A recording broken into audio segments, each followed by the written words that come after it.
Welcome back. It's that time of year to talk about what we use to put these guys on the wall. And then I've got a kind of a throwback to the golden age of American gun making to take a look at. Check it out.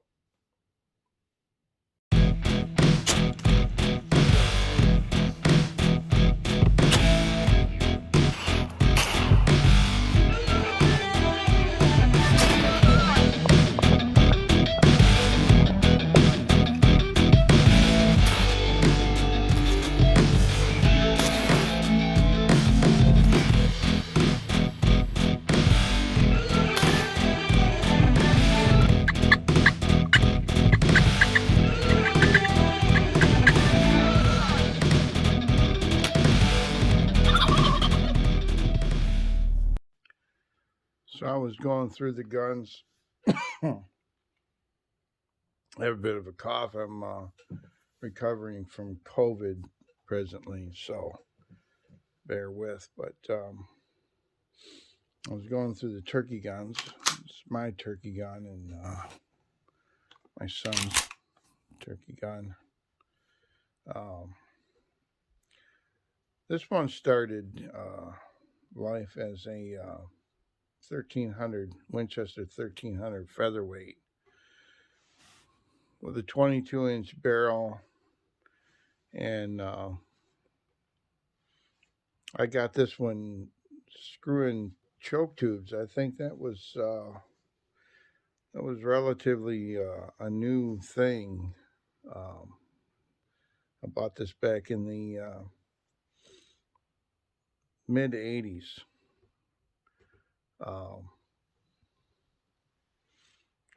Has the vent rib.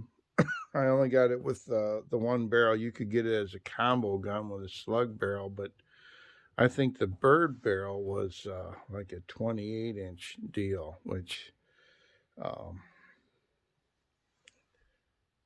might serve some purpose for pass shooting on ducks and geese or something like that, where you need that long, more for sighting than for anything else. But big long barrel is not friendly to use in a turkey blind or in the turkey woods period. But this is a 12 gauge. It's a 3-inch gun. I've got an aftermarket. It's a Carlson's choke tube, .670 constriction, and the I've tried a lot of different shells over the years, but what I finally settled on is these the Winchester Longbeard number 6s. They pattern. Out of any gun I've ever seen, they pattern like we always wanted turkey shells to pattern. But it's with this gun, either gun, and these shells, it's nothing to knock a turkey flat at 50 yards. Not that I would make a habit of that. Usually, where we hunt, by the time we see the bird to shoot at it, to look it over and shoot at it, it's usually 30, 35 yards. Not a whole lot more, or sometimes less. But there's not a whole lot to say about this, other than this. This is a Mossberg. This is my son's gun, and it's got a 22-inch barrel. The swivel studs are built in. The swivel mounting is built into the buttstock. And it has sights. as a front and rear sight. Let's see if I can show that here, how well we can see that. And when I started hunting with this gun, I just had the bead on the front, and I discovered that that brass bead looked a whole lot like the sunlit, the dead grass that was all over the place when I was where I turkey hunt is pretty far north, and the it hasn't really greened up during turkey season, so um, that brass, especially when there was a lot of sunlight, would just kind of disappear into the bead would disappear into the grass. So what I did was I would paint this with a white fingernail polish, and then paint over that with fluorescent or neon green or whatever. And I've had it this way for at least 20 years now. And then I made this. I'm going to move this here. I made this peep. Let's see if I can see if I can get this to give an idea what this looks like. But I made this peep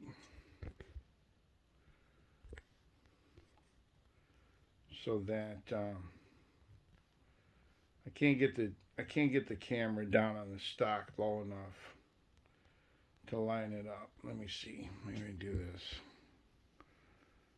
Get it back here. There we go. Anyway, it looks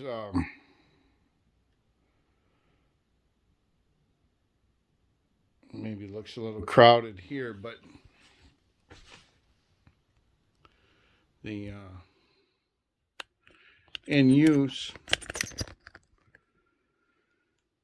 in use it kind of forms a ghost ring, and that's important while turkey hunting because sitting down low to the ground, sometimes almost laying on our backs, and getting the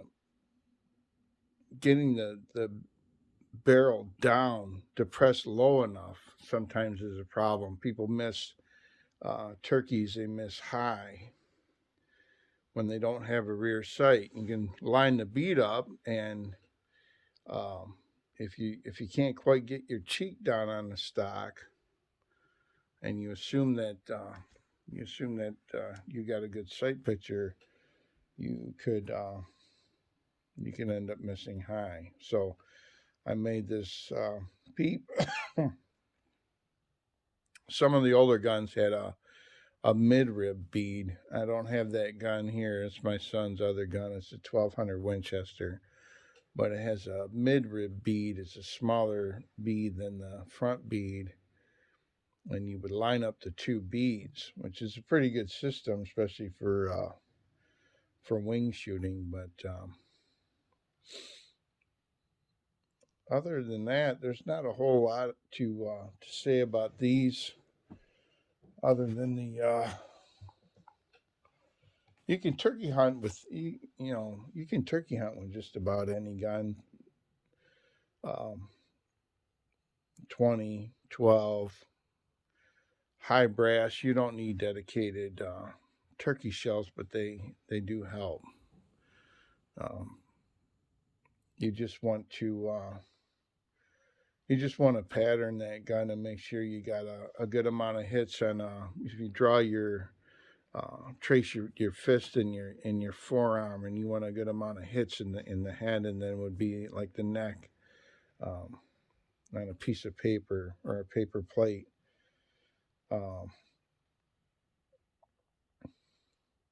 Number fours are a bit big, I think. You don't get as much as much shot, and I've had good. I've used 5.5s, fives, sixes. Finally settled on sixes. They they haven't disappointed. In fact, I absolutely flattened a coyote with one of these at about 35 yards. Uh, Number sixes, just knocked him stone dead. So I came into my decoys. Um, it's not a whole lot to say about this. I wanted to show this gun. I haven't hunted with it. It's it's a special gun. This was my grandfather's. I'm gonna get it here. This is my grandfather's Model 12 16 gauge Model 12 Winchester from 19. It was built in 1956.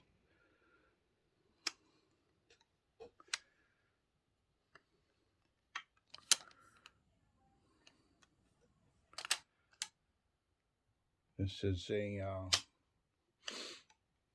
it's a takedown gun. I'll show that in a minute here.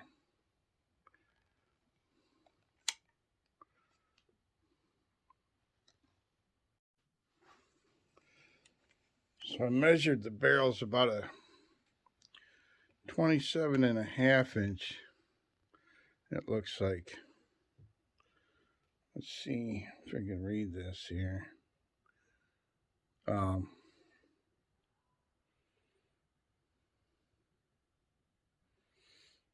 It's a Model 12 16 gauge, 2 3/4. Has a modified choke.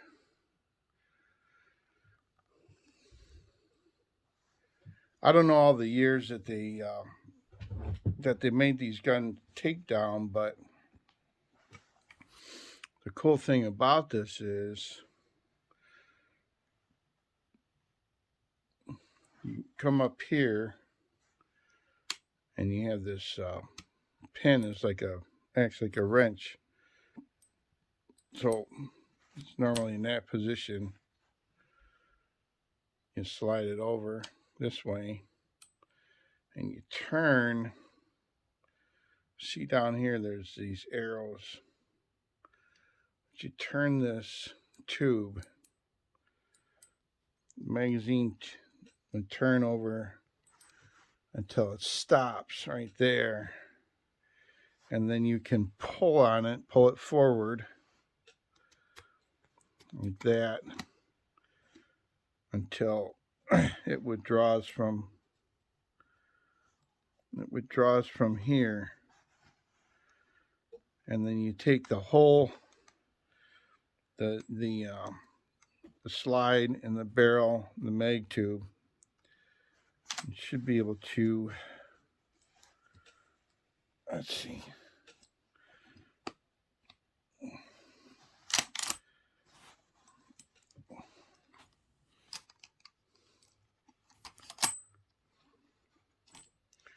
You rotate them about 60 degrees maybe, and the gun comes apart in two, just like that. And then this can go into a shorter case. Back at that time, they were all about the new road system and travel, and the guns, and a lot of the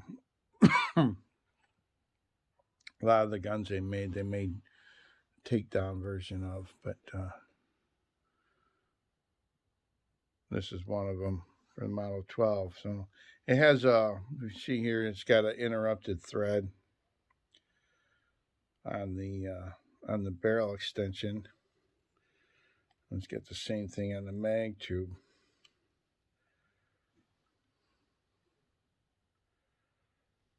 And going back together is the same Turn it to about there. You rotate that in. You take this magazine tube, push it down in there, and you see here this arrow will come even with the end of this extension here. And then you rotate this into place. Let's see if I got it in there far enough. Maybe not.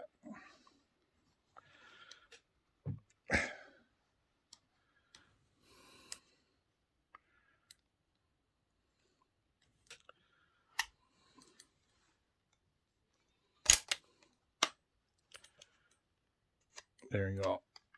So once you get it far enough in, it's in this, it'll be, when you put it together, it's over in this position.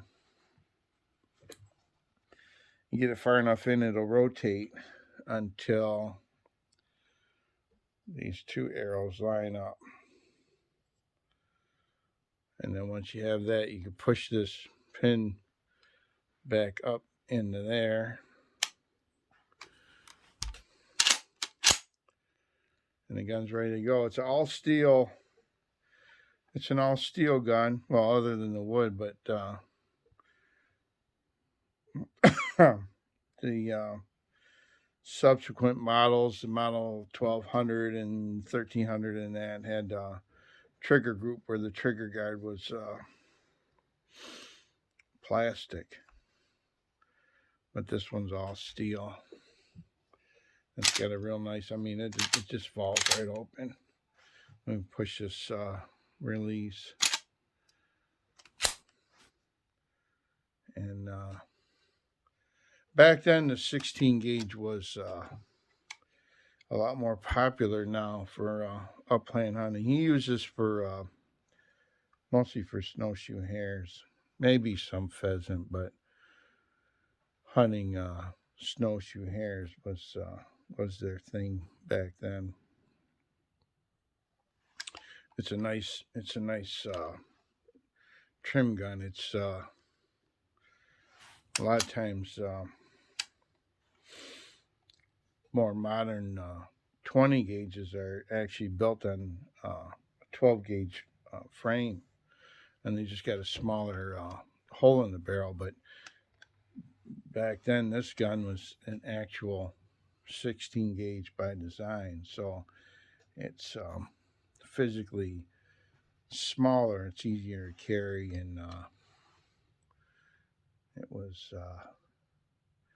it's still pretty nice. The bluing's real deep.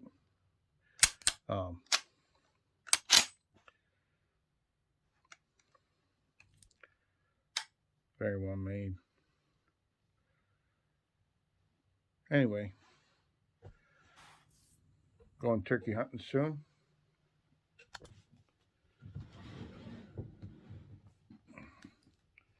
We might the bird numbers have been down there for a few years now. We think maybe the bird flu had something to do with that and killed a lot of birds. But if we don't,